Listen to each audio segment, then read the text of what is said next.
Buenas tardes a todos, muchas gracias. No sé si puedo ya poner mi video. Ah, sí, ya puedo poner mi video. Bueno, ya estoy por acá. Muchas gracias primero por la invitación. Nuevamente, creo que había estado participando con ustedes el año pasado, creo, o hace 2 años, ya no me acuerdo. Me gustan mucho estas actividades que ustedes están realizando. Tuve oportunidad de por ahí echarle un vistazo a sus publicaciones. Bueno, muchas gracias. Nuevamente, como les decía, yo estoy en la Universidad Nacional Autónoma de México. Estoy en la Facultad de Ingeniería, en el Instituto de Fisiología, en la Facultad de Medicina, y les voy a platicar un poquito algunas cosas que hemos estado haciendo durante este último año. Déjenme compartir mi pantalla. Creo que ahí deberían estar viendo. Déjenme mover un poco aquí algunas cosas. Pero bueno, todos están viendo sin problema las diapositivas, ¿no? Sí se puede apreciar. Ok, déjenme cambio esto. Y creo que ahí está listo, ¿no? Entonces, como bien ya me hicieron el favor de comentarlo, yo les voy a estar hablando un poquito de arquitectura funcional de microcircuitos neocorticales de ratón. Yo trabajo en el Instituto de Fisiología Celular de, como ya se los mencioné, la Universidad Nacional Autónoma de México. Es un laboratorio, particularmente estamos en el área de neurociencias, aquí en el instituto. Es un edificio completamente independiente y particularmente yo trabajo en el área de neurociencia cognitiva, en el departamento de neurociencia cognitiva, donde hay varios laboratorios. Voy a hacer un breve repaso de algunas de las cosas que se hacen aquí en nuestro departamento. Particularmente, trabajamos principalmente con ratones, nosotros. Bueno, yo trabajo con ratones. En otros laboratorios aquí junto, ahorita me encuentro aquí en el instituto, trabajan con ratones, con ratas, con monos, con ratas, y creo que son los únicos modelos animales con los que estamos trabajando aquí en el departamento. Entonces, voy a empezar con esto que puse por acá, un poquito de texto nada más para poner en contexto. Como ya se los mencioné, estamos aquí en el edificio de neurociencias. Las neurociencias, en las que el problema es entender el cerebro, no se tratan de una nueva ciencia. Son todas las ciencias detrás del problema neuro. Ni los biólogos ni los médicos resolverán por sí solos problemas tan complejos como el funcionamiento cerebral. Es por eso que las universidades extranjeras, principalmente de primer mundo en el campo, tienen presencia de físicos, ingenieros, matemáticos, junto con biólogos, médicos y hasta filósofos que trabajan en conjunto. La interdisciplina en neurociencias es el pan de cada día. Uno se puede encontrar aquí en los pasillos de todas estas jóvenes estudiantes del posgrado, de licenciatura, de todas estas carreras, y es muy enriquecedor. En realidad, aquí en México tenemos un problema, bueno, desde mi punto de vista es un problema. Eh, la universidad está muy segmentada, es un modelo ya viejo que tenemos aquí en la Universidad Nacional Autónoma de México. Tenemos por un lado los edificios donde están los físicos, por otro lado donde están los ingenieros, en otro donde están los médicos, o sea, todo esto de las facultades. Y es un poquito complicado de repente llegar al posgrado. En realidad, los físicos, los ingenieros, los biólogos no se conocen, no interactúan, no trabajan juntos hasta que llegan al posgrado. Y ese creo que es un error que no veo por dónde se esté atacando, al menos aquí en México y en otros lugares. He notado que sí se está promoviendo la interacción, que los chicos de las diferentes licenciaturas puedan conocerse al menos desde mucho antes, pero la verdad es que creo que eso solamente se vive cuando tienes a los chicos trabajando y ves que la jerga, las palabras que utilizan los físicos no les entienden nada los biólogos, los físicos y los ingenieros tampoco se entienden, los médicos menos les entienden. Y es un periodo de tiempo, desafortunadamente lleva un buen rato que la gente se empieza a entender, pero cuando empiezan a formarse sinergias físicos, ingenieros, ingenieros, biólogos, ingenieros con los médicos, empiezan a surgir grandes cosas, ¿no? Entonces, aquí en el instituto estamos tratando de dar un giro a todo esto, tratamos de incorporar todo el tiempo a chicos de física, chicos de ingeniería, chicos de matemáticas, que entren a trabajar aquí con sus compañeros, que la gran mayoría históricamente siempre son biólogos, médicos.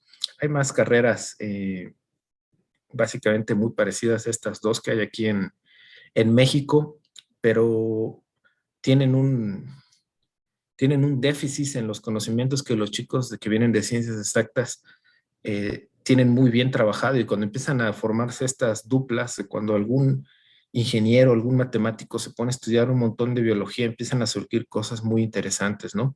Y es algo que aquí en el Departamento de Neurociencia Cognitiva promovemos todo el tiempo, ¿no? Entonces les voy a platicar un poco sobre algunas de las cosas que surgen cuando se mezclan este tipo de temas, ¿no?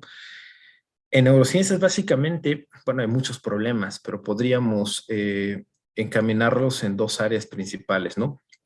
El primero sería el problema de la representación, es decir, cómo los estímulos sensoriales, cómo los estímulos en realidad que vienen del medio ambiente eh, toman forma dentro de nuestro cerebro, ¿sí? Cómo cómo entra la información a este sistema tan complejo como lo es el cerebro, ¿no? Eh, Esto es básicamente lo que se ha estado estudiando durante toda la época, todo el siglo XX. Eh, Evidentemente, antes del siglo XX hay algunos que otros estudios rigurosamente científicos muy buenos, pero bueno, podríamos decir que el siglo XX fue el boom cuando pudimos registrar un potencial de acción, eh, cuando sabíamos ya qué era lo que estaban haciendo las neuronas en el sentido más básico. Es cuando empezó a aparecer todo esto problema, empezaron a surgir este tipo de respuestas al problema de la representación. ¿Cómo le hacen las neuronas para representar los estímulos del medio ambiente, ¿no? Y aquí en el instituto, como bien se los mencionaba, tenemos acá arriba el laboratorio del doctor Ranulfo Romo y del doctor Román Rossi. Actualmente el doctor Román Rossi es el que está heredando el laboratorio. Es un laboratorio que trabajan con changos, como están viendo por ahí. Tienen una tarea muy específica, eh, relativamente sencilla, podríamos decirlo así en términos prácticos, pero que les ha permitido extraer un montón de información del procesamiento cerebral, ¿no?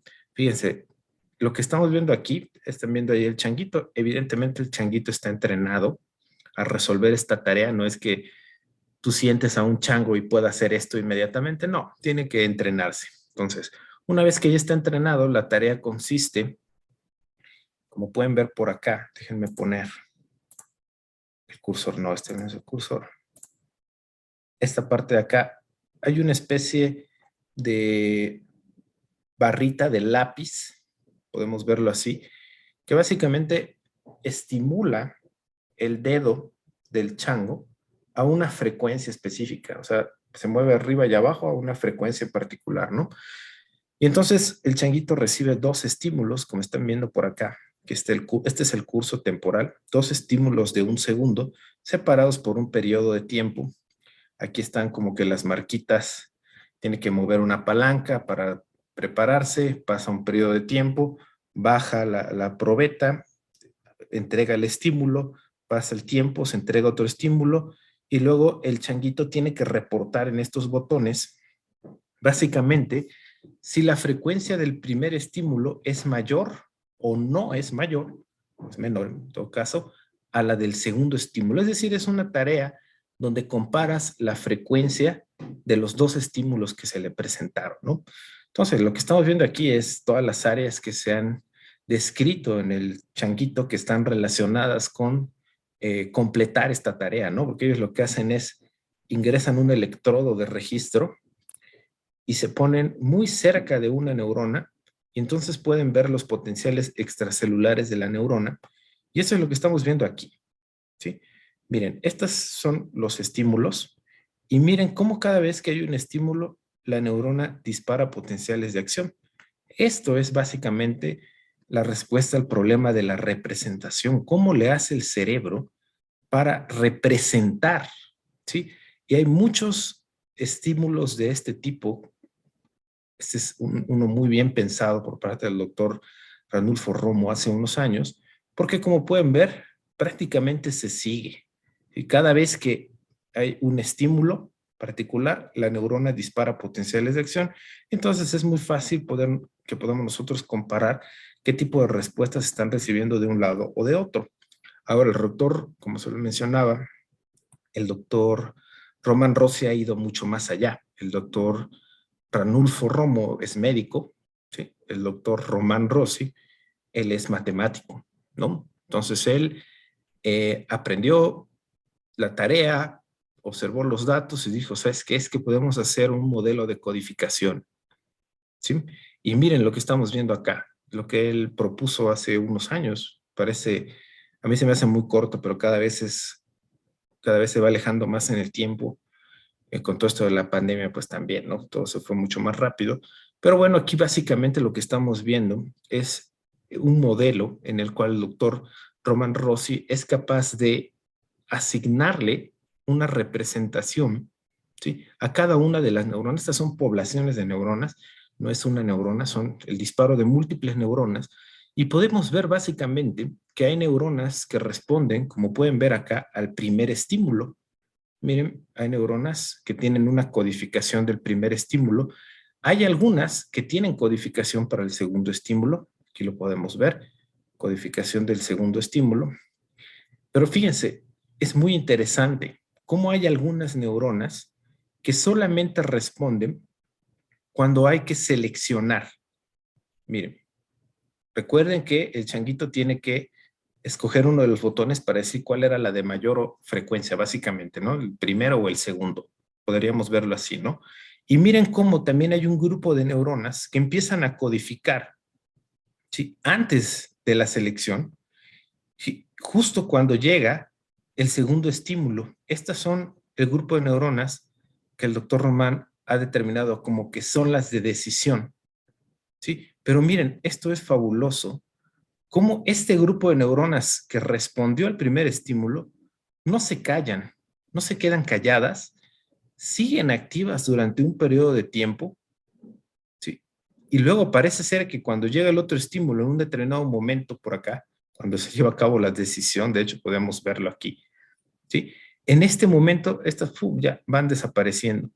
Esto es básicamente un correlato de la memoria de trabajo. Seguramente, ¿cómo podríamos correlacionar esto con algo que podemos explicar entre humanos, ¿no? Cuando les pasan un número telefónico, antes era mucho más común, ahora rápidamente lo anotas, pero seguramente a todos les ha pasado alguna vez que les pasan un número o un código, lo que sea, y durante un breve periodo de tiempo tenemos que acordarnos de él y después de un rato se te olvida, ¿no? Algo así como memoria a muy corto plazo, ¿no? Esto es un indicativo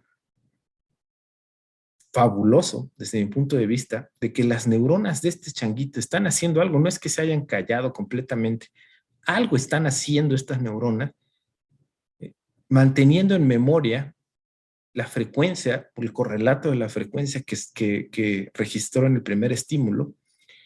Y bueno, pues estos trabajos del doctor Román aparecen ya en los libros de neurociencia cognitiva, porque este, esta codificación que él fue capaz de encontrar, no lo hubiera podido lograr, bueno, hubiera sido muy complicado, porque él aquí está usando análisis de componentes principales, que seguramente ustedes habrán escuchado alguna vez. Es un método relativamente sencillo, pero él básicamente lo que mejoró en esto fue hacer un análisis de componentes principales, pero en su versión que se llama de mix, o sea, de mezclado, que es algo así como si uno usara análisis de componentes principales con una metodología supervisada, porque cuando uno hace componentes principales, pues nada más te fijas en la varianza, pero él aquí se estaba fijando, además de tener los datos crudos, él sabía qué era lo que estaban haciendo. Es como que una manera de usar análisis de componentes principales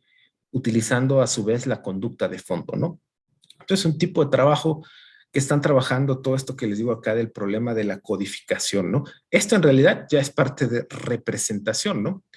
Pero bueno, hablando un poquito más de este problema de la codificación, podemos llegar a una conclusión, una primera conclusión que en realidad es una conclusión que en realidad lo que nos abre es una puerta a que tenemos que hacer muchísimas cosas más todavía, porque bueno, actualmente podríamos decir que sabemos, por ejemplo, que las neuronas no trabajan de manera aislada. Hay redes en el cerebro, ¿no? Ahora, no solamente existen redes. Aquí, en este tipo de trabajos, la metodología, aquí lo están viendo, como les decía, cómo acercan el electrodo a la neurona. Ellos no saben qué tipo de neurona es esta, qué tipo de neurona es esta, qué tipo de neurona es esta. No, no hay forma de saberlo con esta técnica, ¿no?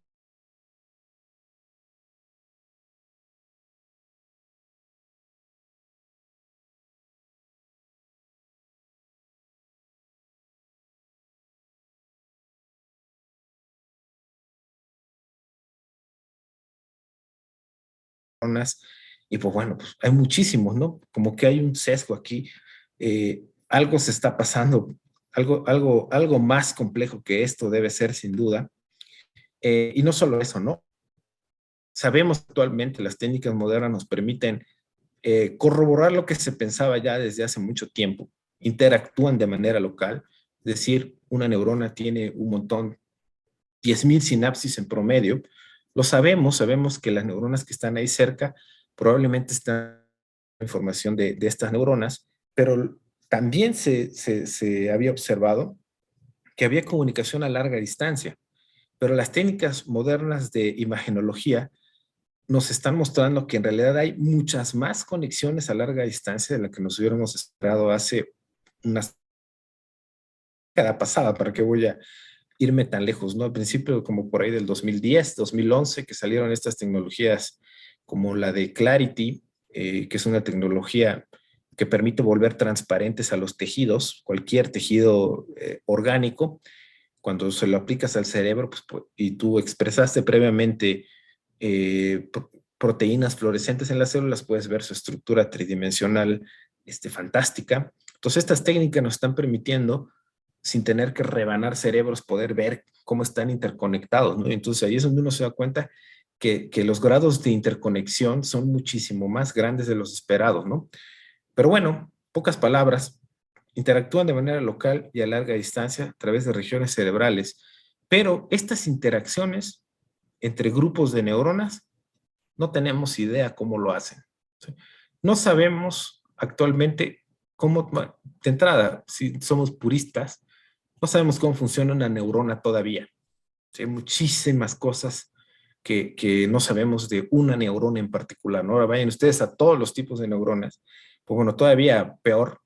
No sé, si dos neuronas están conectadas juntas, no sabemos cómo funcionan, no sabemos qué están haciendo. Podemos observar qué es lo que están haciendo, como vimos acá, esto es lo que están haciendo. Podemos hacer algunos métodos matemáticos para tratar de predecir a qué están relacionadas, pero en realidad la explicación puntual, si alguien me pregunta ahorita, ¿y cómo le hacen? No tenemos idea, no tenemos idea cuáles son las computaciones que hacen estas neuronas para resolver estas tareas particulares, ¿no? Y bueno, vamos a encontrar un montón de teorías de fondo. Yo ya les había platicado el año pasado, la última vez que estuve con ustedes, que esta es la teoría que nuestro grupo de investigación suele utilizar como framework para tratar de explicar todo lo que nosotros observamos en el tejido cerebral. Y es básicamente la teoría de los ensambles neuronales propuesta por Donald Hebb en 1949, ¿no? Un poquito de contexto aquí. ¿Por qué se volvió tan famosa en su tiempo esta teoría hebbiana? A lo mejor ustedes, si les gustan las redes neuronales artificiales, van a decir, es el aprendizaje hebbiano, que si uno se pone a estudiar redes neuronales artificiales, pues es uno de los primeros que estudia y que hay muchas modificaciones. Y si ustedes son grandes expertos, pues sabrán todas sus limitaciones que han encontrado en redes neuronales artificiales. Pero yo les voy a decir, sí, pero esas son redes neuronales artificiales, ¿sí? Eh, Desde hace muchísimos años, las redes neuronales artificiales se separaron completamente del estudio de las neurociencias, de tal manera que hasta hace 5 años, vamos a ponerlo así, eran ramas completamente diferentes, ¿no? Actualmente ya hay un poco de cada vez más estudios desde el área de las redes neuronales artificiales biológicamente inspiradas, ¿no? O sea, que sean más acorde a lo que biológicamente se ha observado, que eso es algo muy nuevo. Pero en realidad son dos campos completamente separados. Y la gran influencia de Hebb en su momento, 1949, como están viendo por acá, es que en aquellos años dominaba en las neurociencias un paradigma de la psicología que se llama conductismo, que seguramente ustedes habrán escuchado hablar alguna vez del conductismo, ¿no? Algunas de las herramientas del conductismo se siguen utilizando, ¿no? No es que haya desaparecido para siempre, pero la idea general del conductismo definitivamente en neurociencias ha sido desechada, porque los conductistas decían, trata el cerebro como si fuera una caja negra.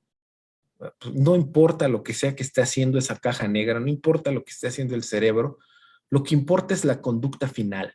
¿Sí? Lo que importa es lo que yo puedo medir en el mundo real. Pues bueno, en aquellos años pues no había las técnicas de análisis, de registro que tenemos actualmente, que podemos registrar neuronas, ahorita les voy a mostrar, cientos de neuronas al mismo tiempo, miles de neuronas al mismo tiempo, ahorita lo vamos a ver. Y ellos decían, pues no, eso no lo puedes medir. Tú nada más mide lo que hizo el usuario, la conducta que realizó, ¿no? Hay muchísimos trabajos por ahí que salieron olvidándose completamente de tratar de explicar cómo el cerebro es que resolvía ese tipo de tareas, ¿no? Muchas cosas también muy raras que se terminaron haciendo en conductismo. Ustedes por ahí lo pueden buscar con calma, sin ningún problema. Pero bueno, básicamente lo que hizo Hebb en 1949 fue escribir un libro que se llamaba La Organización de Comportamiento, en el cual proponía, era como que ir totalmente en contra del estatus actual en aquellos años de las neurociencias, de los conductistas, de tratar al cerebro como una caja negra. Él básicamente propuso una explicación de cómo las redes neuronales, cómo las neuronas podrían estar cambiando ante una respuesta repetitiva a un condicionamiento clásico, que era algo muy básico del conductismo. Es decir, se atrevió a decir, mundo, si pasa esto, conductismo clásico es el condicionamiento clásico, perdón, es algo muy comprobadísimo, pero sí podemos explicarlo en términos de las cosas que están dentro del cerebro, ¿no? Y básicamente él propuso tres hipótesis, que ahí se las estoy poniendo allá arriba, esa es la primera. El circuito básico está formado por grupos de neuronas interconectadas en donde las sinapsis que más se usan se refuerzan y las que menos se usan se debilitan. Es como que su primer postulado. Y básicamente, resumido, es si disparan juntas, se conectan juntas. ¿Sí? Él hablaba de un cambio metabólico, ¿sí? Un crecimiento neuronal, podríamos decirlo en otro tipo de palabras. Es decir, se conectaban físicamente. Él se lo imaginaba así, ¿no? Entonces, si las sinapsis cambian su fuerza con el uso, creo que es un poco lógico que deberían formarse circuitos conectados de forma preferente. ¿Sí? Última hipótesis, una trayectoria recurrente o ciclo de actividad reverberante podría codificar memorias de trabajo, secuencias motoras, procedimientos, rutinas, etcétera. Tal cual como han estado viendo durante todo este tiempo que yo he estado hablando, esta animación que están viendo allá abajo, en el cual hay diferentes estímulos del lado izquierdo. Pudieron ver ahí está un árbol cuyas hojas se están moviendo por el viento. Cada uno de estos estímulos entra por los distintos medios que tenemos al cerebro y genera una ruta de actividad preferente. ¿Sí? Esto que están viendo por acá, un ciclo de activación entre diferentes áreas del cerebro. En teoría, a nivel microcircuitos neuronales, nosotros deberíamos poder observar este tipo de cosas si es que están sucediendo, ¿no? Y la realidad es que sí podemos observarlo. Tenemos una técnica para poder hacer esto, es la técnica de imagenología de calcio, que aquí les estoy mostrando a muy grandes rasgos cómo funciona. Básicamente se expresa una proteína fluorescente que es sensible a calcio dentro de las neuronas y para no hacer largo el asunto, cada vez que la neurona dispara potenciales de acción, aquí lo están viendo, la neurona brilla. Aquí lo van a poder ver, miren, ahí dispara y miren cómo aumenta su brillo. De tal manera que podemos medir de manera indirecta la actividad eléctrica de las neuronas, ¿sí? A través de tomar un video y ver cuando brillan están disparando potenciales de acción, ¿no? Este es un registro simultáneo, aquí está la neurona y aquí está la pipeta que está haciendo el registro eléctrico. Previamente se le expresó esta proteína fluorescente a la neurona que están viendo allá arriba, ¿no? Entonces esta técnica me permite observar cómo, vamos a ponerle aquí, bueno, hay que vaya, ¿no? Esta es una ventanita de cerebro, se le rompe el cráneo, y aquí estamos viendo todas las neuronas que están ahí en el tejido. Miren, cada vez que brilla, está disparando potenciales de acción. Entonces, como les decía, tenemos ahora la capacidad de medir cómo cientos, miles de neuronas, este es un microscopio que está en Japón, este no es el que tenemos nosotros. Aquí nosotros tenemos una versión, ahorita les voy a decir más o menos de qué rango, como por aquí más o menos, en este rango nosotros lo tenemos. Ellos tienen la más alta tecnología, evidentemente, en cuestión de microscopía. Pero miren, ahí está. Ellos podemos analizar actualmente qué están haciendo cientos de neuronas al mismo tiempo. Ahí está, ¿no? Entonces aquí tengo otro. Vamos a ver este. Es básicamente lo mismo. Pero lo que quiero es que observen. Bueno, los conductistas se hubieran vuelto, no sé qué les hubiera pasado si hubieran visto algo como esto. Pero pues bueno, yo muy feliz de que nosotros tengamos este tipo de tecnologías actualmente, porque ahora tenemos, básicamente la pregunta es, ¿qué hago con esto? ¿No? ¿Cómo puedo estudiar esto? Hay muchas estrategias, ¿no? Yo ya tengo muchos años trabajando con esto, demasiadas discusiones, demasiadas propuestas, y les voy a mostrar cuál es cómo es el framework de análisis que estamos proponiendo. De hecho, tenemos un artículo que está a punto de salir, debe salir este mes probablemente, donde les voy a mostrar estas figuras, son el artículo que va a salir, ¿no? Entonces, básicamente, esto que estamos viendo acá es, no importa, tú puedes tener, como vimos ahorita, una ventana craneal, o sea, puedes estar registrando las neuronas con el animal vivo, puedes obtener rebanadas también, no hay ningún problema, puedes hacer cultivos de neuronas, se mantengan vivas por semanas. También la rebanada puede ser un cultivo organotípico de rebanada que se mantengan vivas por semanas las neuronas. No importa, lo único que tienes que hacer es utilizar la técnica de imagenología de calcio que vimos ahorita, donde básicamente uno obtiene videos, tú analizas estos videos. ¿Qué es lo que hay que hacer? Hay que escoger regiones de interés. Por ejemplo, aquí hay unas bolitas.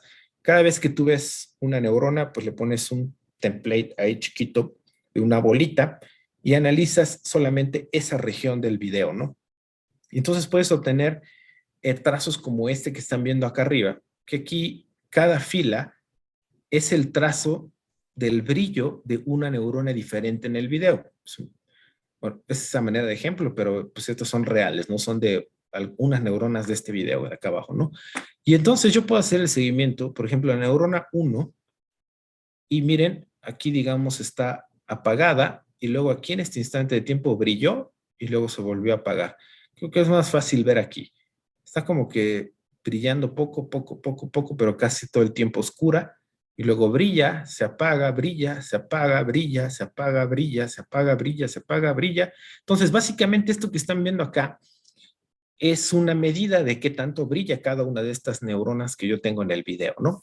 Y acá abajo, básicamente lo que estoy haciendo es, hay muchísimos métodos para tratar de determinar, como les decía, esta técnica es una medición indirecta de la actividad eléctrica, sí, pero mediante modelos matemáticos yo puedo tomar esta actividad y tratar de deducir cuál es la actividad eléctrica de fondo. No hay muchísimos métodos, pero esencialmente lo que uno termina obteniendo es lo que nosotros llamamos la gráfica de rastreo neuronal, donde básicamente tú tienes en las filas a las neuronas y pones en blanco cuando la neurona no dispara potenciales de acción y en negro cuando la neurona sí dispara potenciales de acción, ¿no? Y entonces tú puedes analizar cientos de neuronas, decenas de neuronas al mismo tiempo, puedes ver qué es lo que están haciendo, ¿no?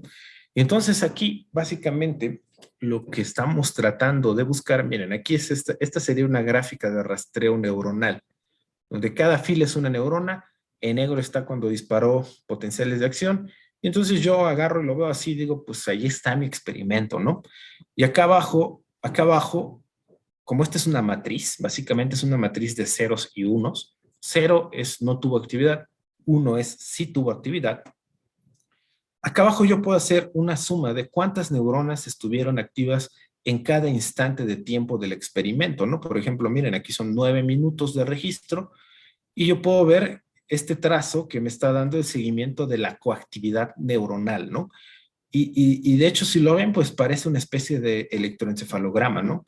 Si lo piensan bien, un electroencefalograma es esencialmente lo mismo, ¿no? Solo que en el electroencefalograma estamos midiendo pues campo eléctrico y es una señal analógica, evidentemente, y se pueden sumar y restar y es todavía un caos, pero básicamente cuando uno tiene un electrodo en un electroencefalograma, estás midiendo la actividad eléctrica de miles de neuronas, millones, dependiendo a veces el tamaño del electrodo, que están allá abajo en el sitio de registro, ¿no? Esto es esencialmente la misma idea, un poquito más fina, ¿no? Aquí a la derecha estamos poniendo el porcentaje de actividad de cada una de las neuronas que están en la gráfica de rastreo que está a la izquierda, ¿no? Y fíjense, estamos proponiendo un método basado en teoría de grafos. Llevo mucho tiempo también aquí trabajando con teoría de grafos, básicamente como una alternativa a mucha gente que también trabaja aquí con sistemas complejos, con modelos de ecuaciones diferenciales y todo ese tipo de cosas. Es complicado empezar a hacer conclusiones de ese tipo de estudios, pues claro que sí se puede, evidentemente, pero la teoría de grafos nos permite hacerlo de una manera como alternativa, digámoslo así, es como una alternativa a utilizar ecuaciones diferenciales, por ejemplo, y sin embargo es todavía mucho más fácil de interpretar, ¿no? Pero bueno, voy a platicar básicamente qué es lo que hacemos. Medimos, eh, utilizamos una técnica que también está muy de moda ahorita, que está basada en reducción de dimensiones. De hecho, acá abajo pueden ver la reducción de las dimensiones. Eh, Básicamente, lo que nosotros estamos haciendo acá es utilizar un algoritmo que se llama UMAP, que es de reducción de dimensiones, y básicamente UMAP, la primera parte, podemos dividirlo como en tres partes, este algoritmo. La primera parte trata de tomar cualquier dato que ustedes le pongan y trata de formar un grafo, ¿sí?, con los datos que tú le estés poniendo, donde básicamente dos puntos están conectados cuando están lo suficientemente cerca.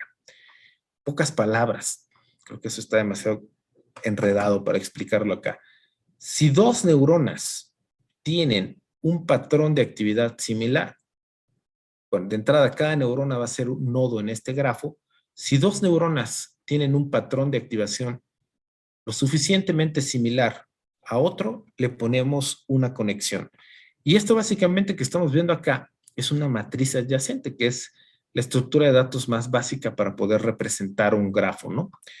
Y como pueden ver, tenemos algunos puntitos amarillos. Tenemos aquí, es una matriz más o menos como de 100%. Y si yo quiero saber si dos neuronas están conectadas, pues me voy a la fila, digamos, la 20 con la 80, y yo voy y veo que pues tiene un valor casi de cero, pues quiere decir que no están conectadas, no se parecen en absoluto. Cada vez que yo veo un puntito amarillo acá, quiere decir entonces que esas neuronas tienen una conexión, ¿no? Son un grafo, como el que están viendo acá abajo, pero este está reordenado. Aquí a la derecha, ¿sí?, ordené los grafos de acuerdo a aquellos, ¿sí?, que presentaban mayor número de conexiones, ¿sí?, entre ellos y pocas conexiones contra los demás. Es decir, aquí yo hice un algoritmo de clustering, utilizo uno que se llama modularidad, y básicamente yo puedo reordenar este raster que están viendo acá arriba, con este que están viendo acá abajo, y miren cómo lo que he hecho entonces es identificar grupos en el grafo que estaban muy interconectados entre sí y pocamente interconectados con los demás. Eso visto desde otro punto de vista sería, estoy haciendo grupos de neuronas con patrones de actividad muy parecidos, ¿sí? Y yo vengo acá y los pinto del color que corresponde y miren, tenemos ahora grupos de neuronas con un patrón de activación muy similar. Miren, por ejemplo, este grupo, lo voy a dar zoom aquí para que se vea más claro. Miren este grupo de los azules, cómo dispara aquí, dispara acá, dispara un poco por acá. Totalmente diferente al grupo, por ejemplo, de las moradas, que miren cómo disparan. Tienen un patrón de activación completamente distinto. Estos grupos de neuronas con patrones de actividad similares son un correlato fantástico de los ensambles neuronales que les platiqué al principio.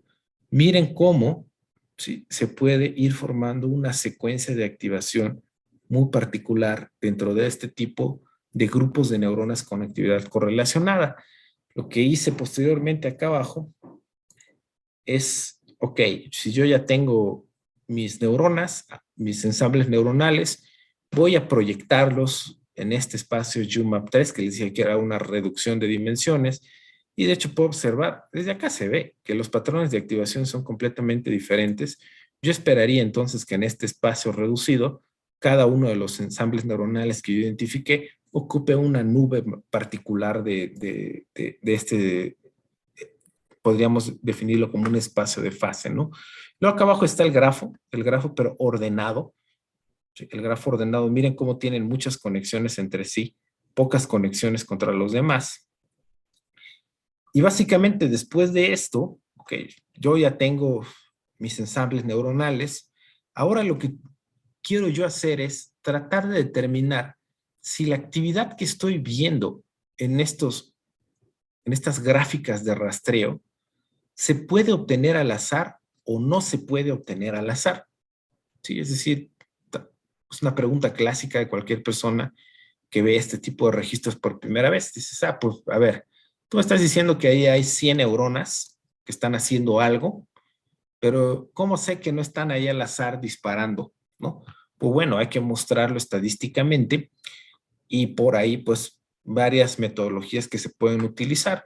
Nosotros utilizamos básicamente una técnica que se llama run test, donde básicamente uno pregunta por una serie de tiempo, sí, una serie de tiempo, le preguntas básicamente si se puede obtener al azar con una distribución binomial, ¿no? Si va para arriba las mismas veces que va para abajo. Y entonces este es un experimento real, un experimento observado, y aquí les estoy mostrando dos simulaciones que nosotros hacemos clásicas. En la primera, básicamente yo tomo esta actividad y revuelvo, ¿sí? Los disparos de cada una de las neuronas, los distribuyo uniformemente en el tiempo. Que miren, el nivel de actividad, el número de potenciales de acción de cada neurona no cambia. Vean, este trazo de acá a la derecha es exactamente el mismo. Lo que ha cambiado es en qué instante de tiempo apareció el disparo. Como pueden ver, miren esta gráfica de coactividad totalmente abolida, no se parece ya en nada a esta de acá abajo. Acá abajo algo más o menos similar, pero en este caso sí estamos manteniendo la estructura de los intervalos interespiga de las neuronas y de tal manera que a priori, si yo les muestro este y este, si les muestro A y les muestro C, les digo, a ver, díganme cuál es el original, pues sería imposible que me digan, no, pues este es el original, este es el original. Prácticamente se ven iguales, ¿no? Pero, ¿cuál es la diferencia entonces? La diferencia es que aquí yo mantengo los intervalos interespiga, pero revuelvo nuevamente los instantes de tiempo en los cuales aparecen los disparos. Básicamente para tratar de probar errores tipo 1 y errores tipo 2 en la prueba de hipótesis que nosotros estábamos haciendo, que les mencionaba hace rato de los run test. Una vez que yo ya sé que mi trazo original no puede ser obtenido producto del azar, básicamente hago un análisis de detección de anomalías, seguramente habrán escuchado un montón de veces ese tipo de análisis, donde básicamente yo trato de identificar dónde hay picos de coactividad, ¿sí? Que se salgan de la media, ¿no? Para eso es muy fácil, pues aquí hay un umbral dinámico que se va calculando con una ventana de tiempo específica y básicamente ahora yo puedo decir en qué instantes de tiempo un grupo de los que están viendo acá abajo tuvo actividad significativa, ¿sí? Yo desde acá lo pude haber visto, porque digo, bueno, aquí se activó, ya se los dije desde hace rato, ¿no? Pero hay que meterle números, hay que probarlo estadísticamente, y pues eso es básicamente lo que les estoy platicando por acá, ¿no? Ahora les voy a platicar, tenemos un modelo aquí en el laboratorio donde yo trabajo, el laboratorio del doctor José Vargas Díaz, ahorita se lo voy a mostrar allí al final de la diapositiva. Eh, Básicamente es un laboratorio de estudio de la enfermedad de Parkinson, ¿no? Todo lo que tenga que ver con enfermedad de Parkinson. Tenemos un modelo animal en el cual hacemos una lesión en la sustancia negra del ratoncito que simula la lesión observada en pacientes humanos. O sea, no es que sea un ratón que tenga Parkinson, eso es imposible. Es un ratón parkinsoniano, es decir, se parece a la enfermedad de Parkinson, ¿no? Es una versión animal de la enfermedad de Parkinson, ¿no? Que eso básicamente es un modelo de una enfermedad, ¿no? Pero bueno, esta enfermedad afecta principalmente a un núcleo del cerebro que se llama el estriado, ¿sí? El estriado recibe un montón de entradas glutamatérgicas de todas las cortezas se conectan con el estriado. Si alguna vez ustedes vieron o han estudiado un poco de control motor, sabrán que pues tenemos acá nuestras cortezas motoras, primaria, secundaria, suplementaria, varias cortezas motoras acá. Es la corteza cerebral. Nuestro cerebelo, que nuestro cerebelo está también, es parte del control motor, es básicamente como tener, siempre les pongo este ejemplo yo a los chicos que juegan videojuegos.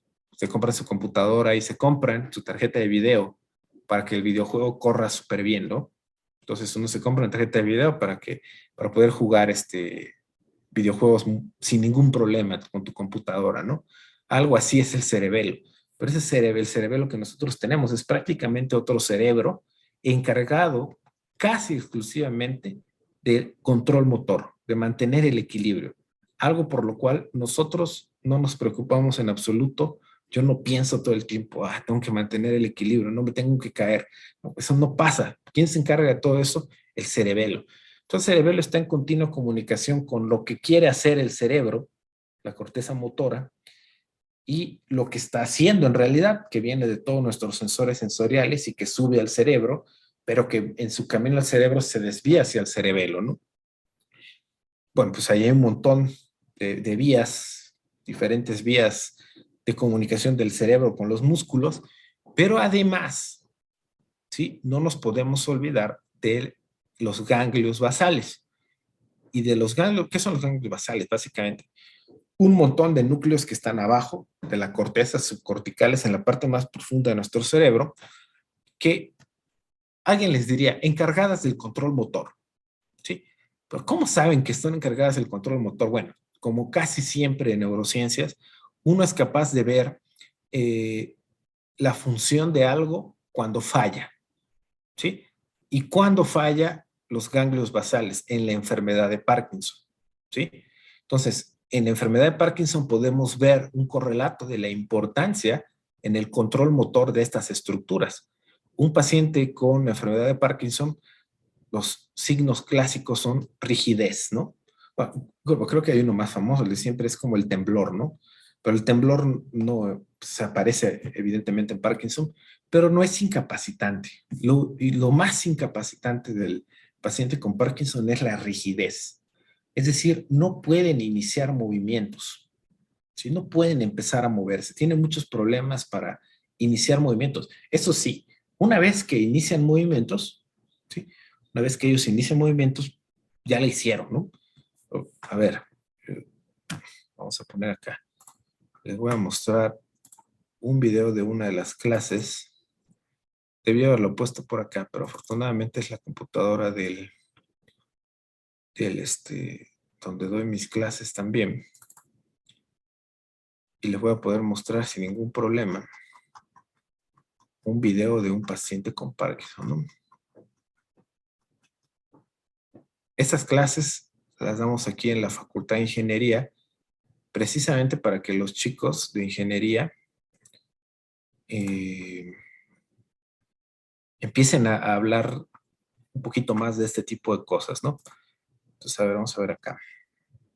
Aquí lo van a ver, es un paciente con Parkinson clásico. ¿Hay temblor en reposo? El temblor en reposo es característico de los pacientes con Parkinson. De hecho, hay una enfermedad específica que es el temblor esencial, pero el temblor esencial en reposo no hay temblor. Solo es cuando ejecutan una tarea hay temblor. Pero aquí, como pudieron ver, es en reposo. Ese es el signo del Parkinson, ¿no? Entonces, miren, le piden caminar, no puede caminar. Su terapeuta le pone el pie.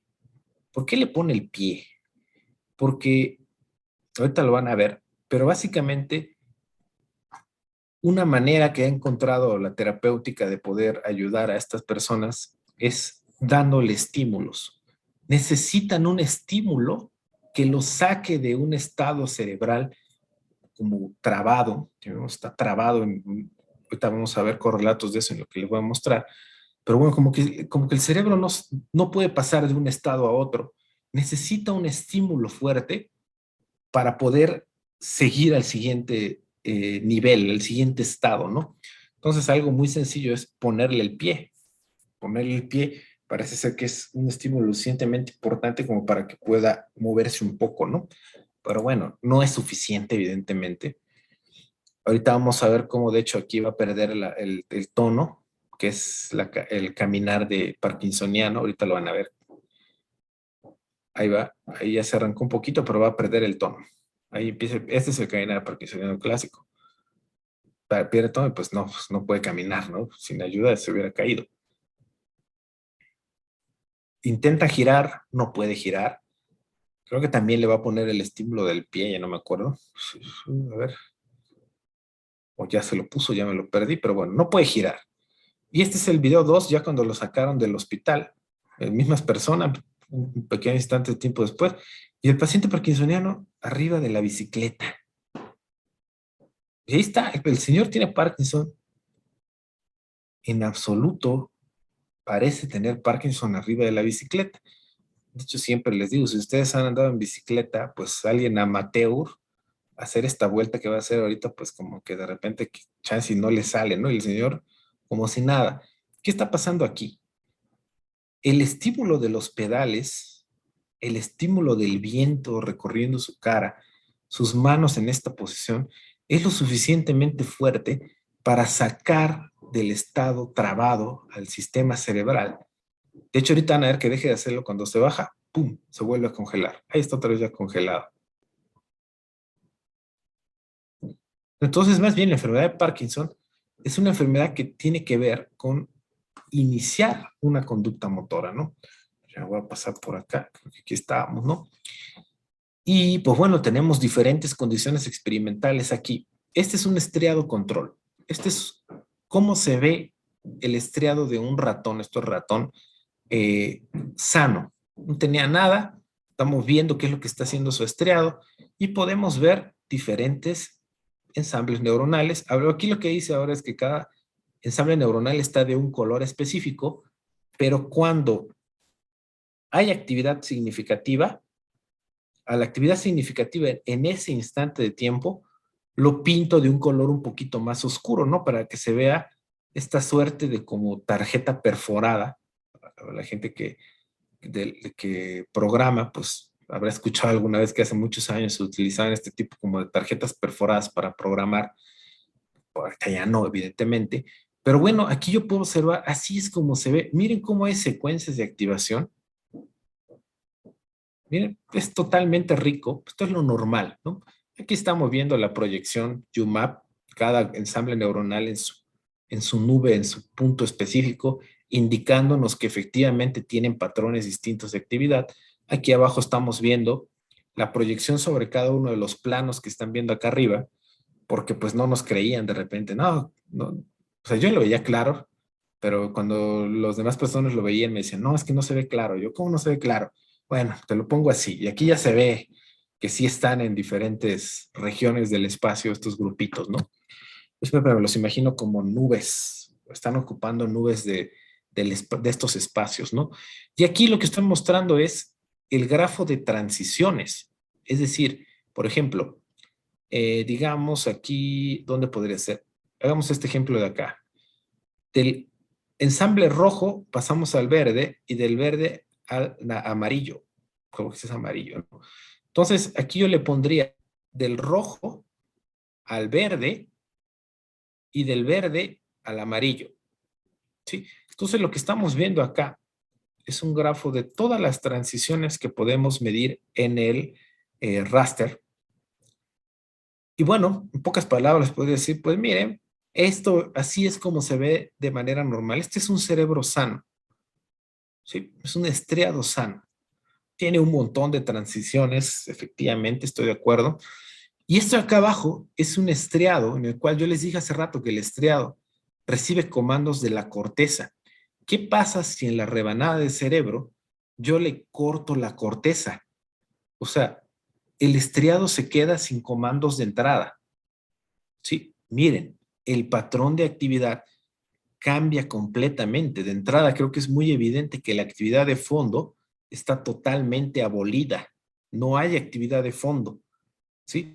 Y las secuencias de activación parecen ir en un sentido específico, formando como una especie de anillo acá, ¿sí? De hecho, aquí sí podemos ver que la reducción de dimensiones, los ensambles tienen varios lugares donde están confundiéndose.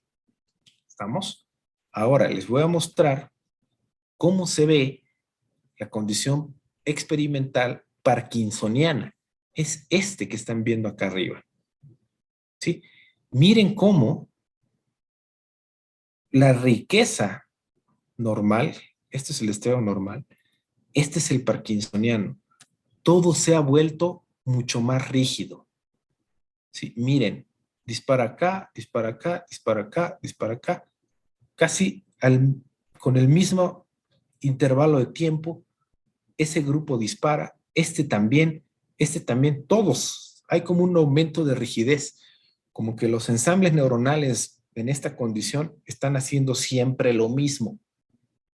Como lo que les mostré el video ahorita. ¿Qué es lo que está haciendo? Pues el individuo está trabado haciendo lo mismo una y otra vez, que en el caso de los videos que vieron es pues no hacer nada, no puede dejar de estar ahí en su posición estática, ¿no? Hay secuencias dominantes. Esta secuencia domina mucho con respecto a todas las demás. La secuencia de la transición de los ensambles rojo azules al amarillo es la que más se repite en este tipo de experimentos. Y eso es un correlato muy particular porque se teorizaba que debería haber un ensamble dominante. ¿Sí? Hay muchos estudios que tratan de mostrar eso, ¿no? Es que en Parkinson no puede salir de ese estado rígido, debe haber un ensamble que está atrayendo la actividad, un atractor. Bueno, lo que estamos proponiendo acá es que en realidad no es un ensamble, sino que es una transición. ¿Sí? Podríamos decir un macroensamble, sí, lo podríamos ver como un macroensamble en realidad, pero bueno, si uno es más fino, si uno intenta ser más fino en el análisis, puedes encontrar que en realidad hay una interacción que se está repitiendo muchísimo, ¿no? Y acá abajo estamos viendo el último caso, que es el de pacientes. A lo mejor algunos de ustedes han visto algún video en YouTube de un paciente parkinsoniano y a lo mejor lo habían visto que hace muchos movimientos como aleatorios, ¿no?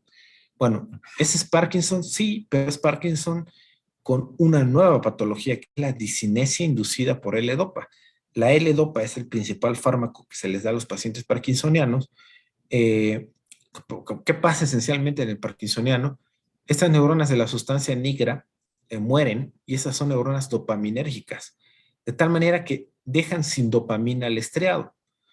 Lo primero que se les podría ocurrir es, pues si le falta dopamina, pues que tome pastillas de dopamina. Pero eso no va a funcionar porque la dopamina no atraviesa la barrera hematoencefálica, que es un sistema de tejido que está protegiendo, es una especie de barrera entre el flujo sanguíneo y el líquido cefalorraquídeo en el cerebro. No pueden atravesar esa barrera. Entonces, ¿qué le puedes dar? Pues el precursor químico, ¿no? Si ustedes habrán estudiado alguna vez mecanismos en química, mecanismos de síntesis de cualquier producto en química, pues le das no exactamente el producto que quieres, sino los reactivos que necesitas para poder producirlo, ¿no? Y eso es la L-Dopa, ¿no? La L-Dopa es el precursor de la dopamina, y ese sí atraviesa la barrera hematoencefálica. Entonces sí se lo puedes dar en forma de pastilla, y lo que vas a producir es que aumente sus niveles de dopamina, ¿no? Eso sí, en todo el cerebro, no específicamente en el estriado, ¿no? Hay gente que se droga con este tipo de fármacos, ¿no? Es pésima idea lo que pueden hacer, porque, como están viendo por acá, la L-Dopa induce discinesias, que es una patología que aparece en etapas tardías de la enfermedad de Parkinson, que se caracteriza por, ok, ya me puedo mover, ¿sí? Pero los movimientos empiezan a ser completamente descontrolados, ¿sí? Aparecen movimientos coreicos. Si la persona se quiere parar de la cama y levantarse al baño, lo va a poder hacer muy probablemente, pues va a tardar una hora en más o menos medio llegar ahí. Busquen por ahí algún video, seguramente lo van a poder encontrar. Entonces, básicamente el correlato son movimientos descontrolados por todos lados. Fíjense lo que está pasando aquí con este análisis de ensambles neuronales, ¿sí? ¿Cuántos ensambles neuronales, cuántas secuencias de activación está completamente perturbado el sistema de transiciones normales que vimos allá arriba? Aquí les muestro todas así en una sola lámina para que puedan ustedes compararlo. Repito, hasta arriba es lo normal. Miren cómo se ve el discinético hasta abajo. Es una clara analogía de que el cerebro, al parecer, no tiene una forma clara de cómo resolver la tarea que se le está imponiendo la corteza, se pierde por todos lados. Entonces, si yo quería, supongamos que este movimiento de acá sería mover el brazo para alcanzar mi taza que tengo aquí al lado, ¿no? O bueno, aquí en un estriado discinético, la corteza motora manda el comando, pero pues hay un montón de opciones disponibles, hay un montón de desviaciones, que básicamente es lo que uno podría observar. La analogía es muy buena.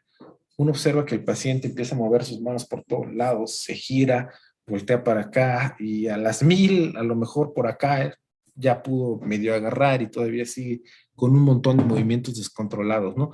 El grafo de transiciones neuronales, completamente diferente al que están viendo acá arriba, ¿no? Y bueno, la última de las cosas que propusimos es, bueno, vamos a empezar a utilizar herramientas que tengan que ver con, bueno, es que muy probablemente esto es algo, no es un problema que se pueda resolver con métodos lineales, ¿no? Que ustedes lo saben, los métodos lineales los usamos porque la mayoría de las veces es la manera más fácil de resolver algo, ¿no? Pero muy probablemente el cerebro tenga un comportamiento no lineal.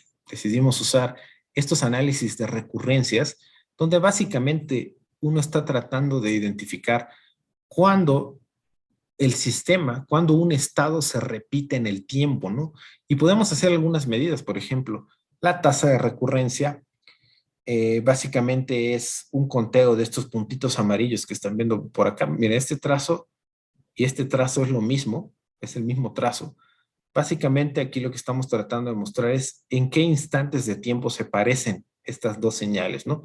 Y este era el estriado normal, este era un ejemplo del decorticado, este era un ejemplo del parkinsoniano y este uno de la discinesia inducida, ¿no? Entonces, con este framework de análisis podemos sacar varias cosas. Podemos medir, por ejemplo, la recurrencia, ¿no? Cada cuánto se repiten, y aquí el que más se repite, evidentemente, es la discinesia, ¿no? Discinesia es el que gana completamente. Hay otra medida que se llama determinismo, y aquí gana el parkinsoniano, ¿sí? ¿Qué nos está midiendo esta medida del determinismo? Básicamente nos está indicando que este tipo de sistemas tienen una estructura rígida, ¿sí?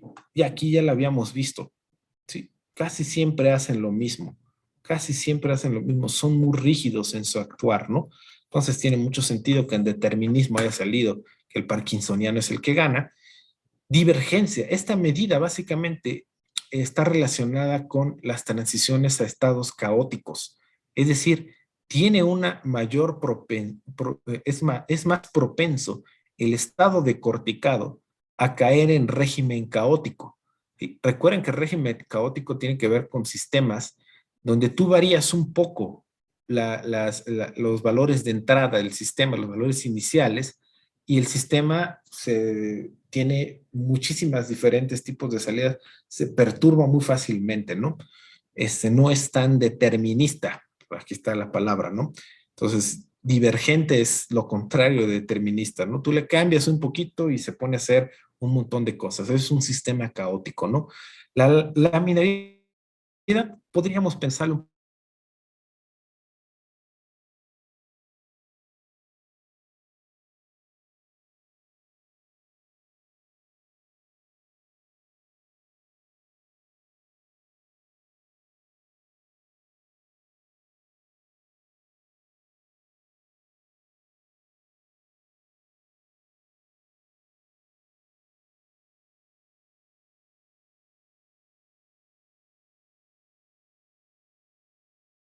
Y justo ya, estaba yo también aquí ya por terminar.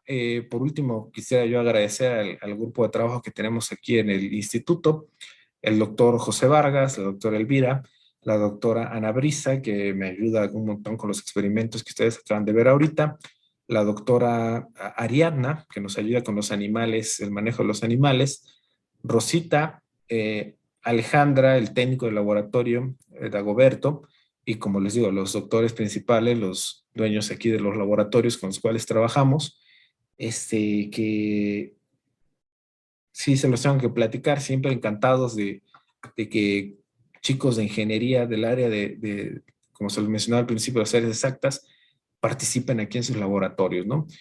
Pues bueno, con esto quería ya sé que lo que continúa, si hay una etapa de preguntas o algo por el estilo. Sí, buenas tardes. Franita, estaba muy interesante la ponencia el día de hoy. Hicieron durante el transcurso de la ponencia, han hecho algunas preguntas y bueno, Sí, estas van a ser respondidas, ¿no? sí, sí. Sí, a ver, por ejemplo, Brian Guamán preguntó sobre si la técnica de calcio está relacionada con la optogenética. No sé Bueno, si usted puede sí. apreciar eso. Ujú. Sí, sí, la estoy viendo aquí, ya la vi que está aquí en el chat. Eh, Se utilizan de manera conjunta, pero evidentemente no es la misma técnica, pero sí las dos son opto, ¿no? O sea, las dos necesitan luz. ¿Qué pasa? Pues bueno, en la técnica de imagenología de calcio, tú expresas una proteína y esta proteína es muy especial, porque esta proteína adquiere propiedades fluorescentes solamente cuando está unida a calcio. Ese es el motivo de que sea un sensor de calcio. Es decir, si la proteína está solita ahí sin calcio, pues entonces no tiene fluorescencia.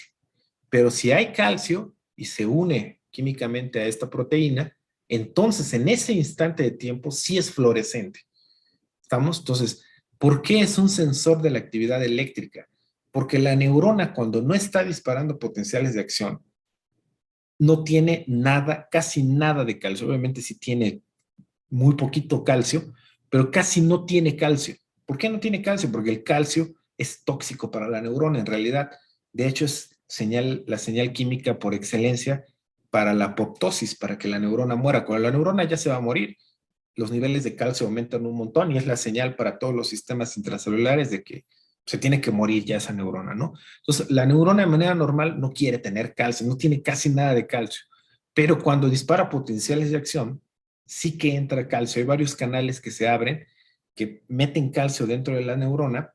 De entrada, uno de los más importantes es el que está en la terminal axónica, que es la señal para que las trampas, las snare, unan las vesículas del neurotransmisor con la membrana y liberen el neurotransmisor en la sinapsis, ¿no? Entonces, básicamente, cuando la neurona dispara potenciales de acción, entra calcio entre la neurona, ese calcio se puede unir a la proteína fluorescente y entonces solamente en ese pequeño instante de tiempo, si tú le pones luz, esa molécula lo va a absorber y un pequeño instante de tiempo después la va a emitir, o sea, va a tener fluorescencia, ¿no?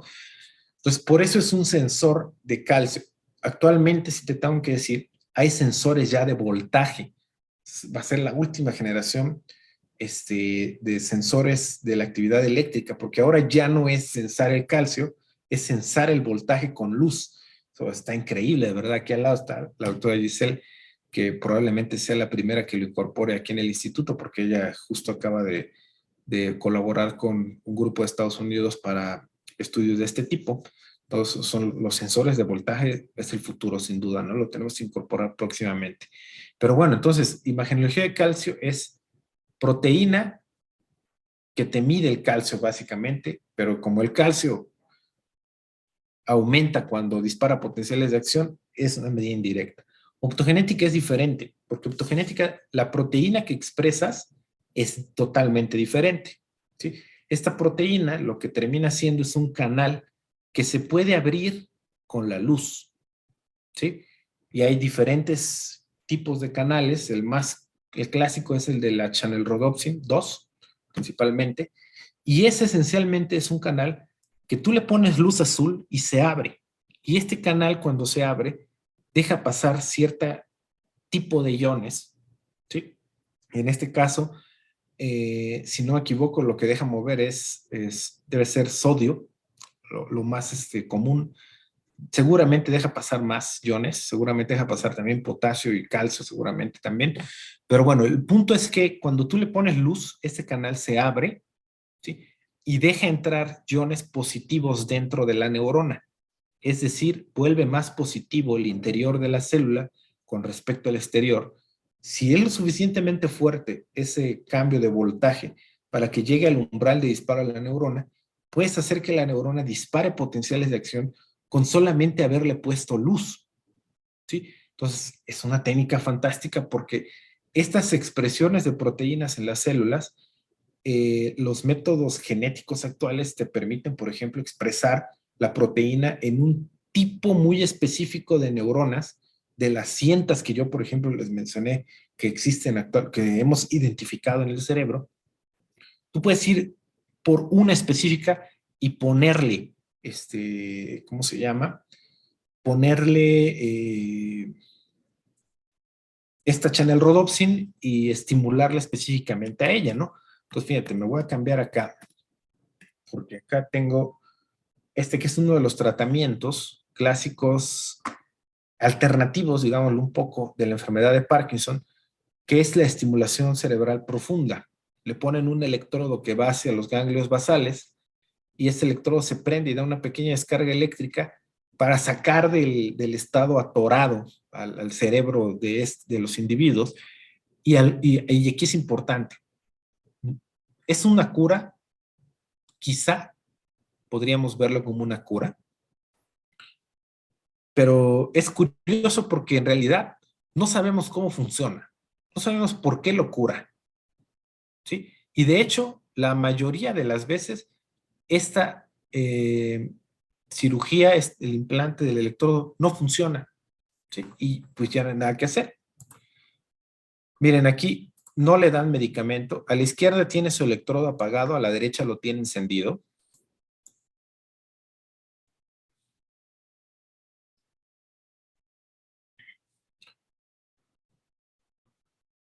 Bueno, el cambio es completamente evidente en la calidad de vida de la persona.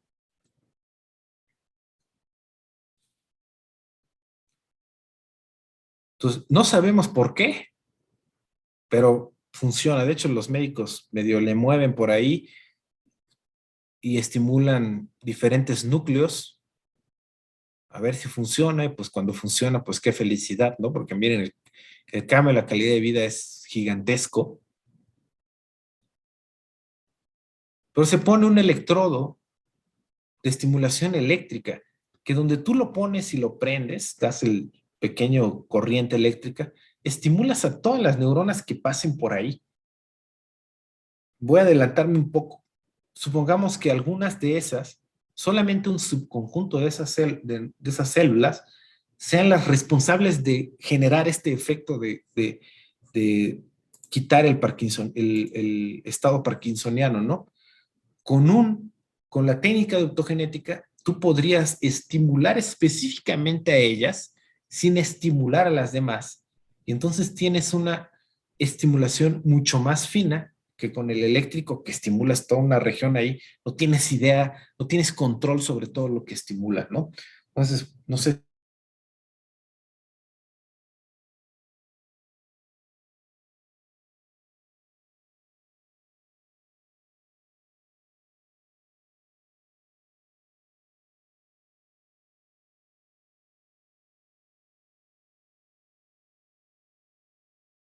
única que estaba por ahí, ¿no? Creo que sí, ahí está.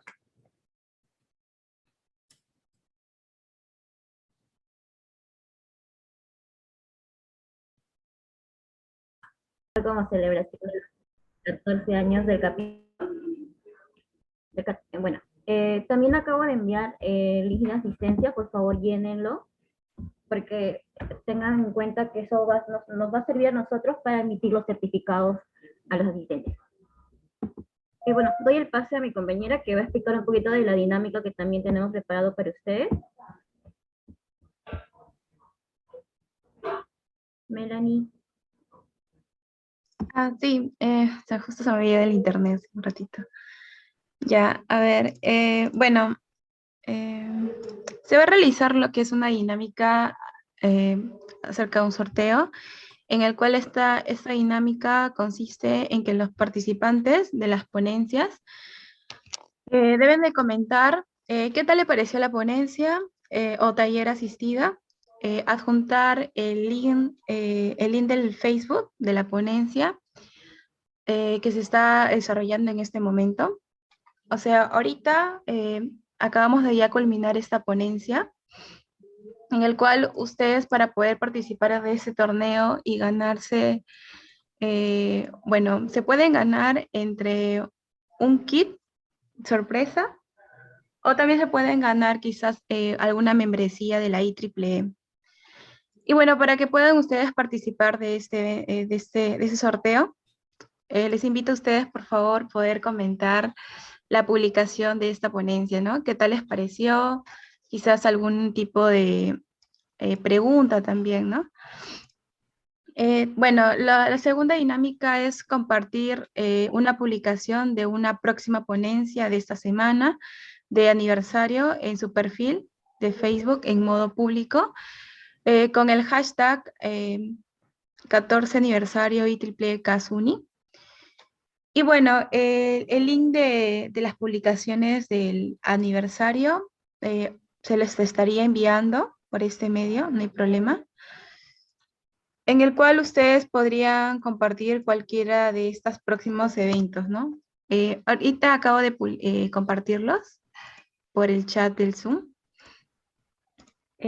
Bueno, con respecto a los asistentes, hagamos un ejemplo, ¿no? Deben de hacer un comentario de la publicación y bueno, estarían automáticamente participando de ese sorteo. No sé si tienen quizás alguna consulta, alguna duda.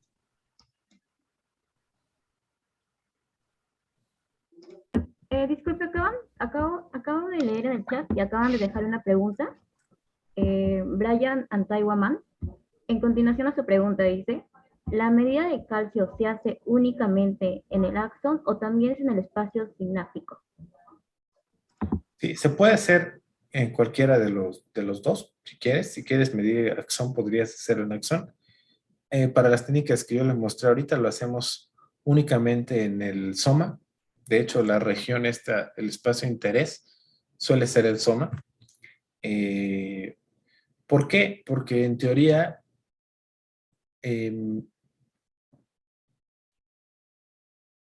se supone que ahí se lleva a cabo la integración de los cambios de voltaje que vienen por las dendritas.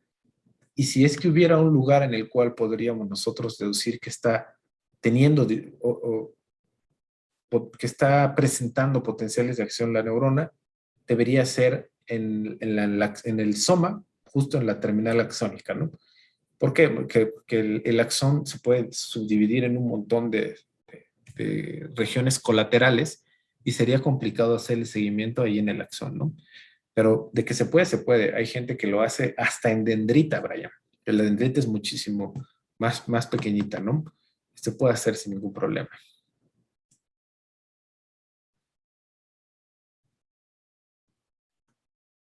Listo, muchas gracias por la respuesta y bueno, por la pregunta también de Brian, ¿no? Sí, creo que también pusieron otra. Sí, justo aquí que acaba de preguntar. Bueno, una consulta. ¿El uso de los electrodos en pacientes con Parkinson tiene efectos secundarios? Sí tiene. De hecho, los tendré no sé si los tengo acá. Ya perdí. Pero sí tiene efectos secundarios. ¿Qué puede pasar? De entrada puede haber hemorragias. Están moviendo un electrodo dentro de tu cerebro. Eso ya es algo muy invasivo, ¿no? ¿Qué otra cosa puede suceder? Suelen suceder dolores de cabeza extremos, porque como les digo, el estímulo eléctrico, por más fino que sea la punta del electrodo, no puedes estar seguro del tipo de neuronas que está estimulando, ¿sí? Entonces puede haber mareos, puede haber dificultades del habla, puede haber, ¿qué más puede aparecer? Desmayos también pueden aparecer. Básicamente, ¿cuál es el problema? El problema es este que les acabo de decir. Con el electrodo no puedes estar seguro qué tipo de neuronas estás estimulando. Y dependiendo donde haya dejado el electrodo el médico, podría estarte estimulando algún grupo de neuronas que esté relacionada a alguna tarea de todas estas que les estoy diciendo, o lesiones derivadas de la manipulación dentro del cerebro del electrodo, que como les digo, son partes profundas del cerebro, ¿no? Entonces, todo ese tipo de cosas. Entonces, sí hay problemas en efectos secundarios. El peor de todos es que no funcione y que te lo tengan que retirar y pues ya nada más te agujereaste la cabeza. Pero bueno, cuando funciona, espero también estés de acuerdo, Quique, que pues el cambio, bueno, yo, si fuera yo, encantado de tener un dolor de cabeza o un mareo en comparativa de no poder moverme, ¿no? Por eso la gente, cuando tiene posibilidades, se arriesga a esta cirugía, ¿no?